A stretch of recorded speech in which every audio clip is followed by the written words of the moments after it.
और मेरी आखिरी अपील अपने पार्टी के एक बहुत ही मोहतरम और मोहसिन से है, जहांगीर खान तरीन से। जहांगीर खान तरीन की बेपनाह खिदमत है। तहरीक इंसाफ, मैं मानता हूं उनकी काविश, उनकी कोशिश, उनकी सलाहियत, उनकी मेहनत, मैं कल भी मोतरफ था और आज भी हूं।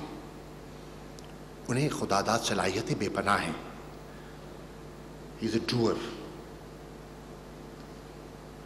और उनमें सलाहियत है।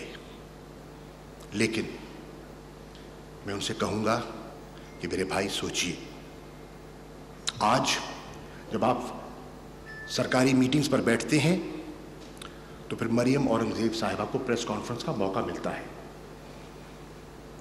और नून लीग सवाल उठाती है कि ये कंटेम्प्ट ऑफ कोर्ट नहीं तो क्या है।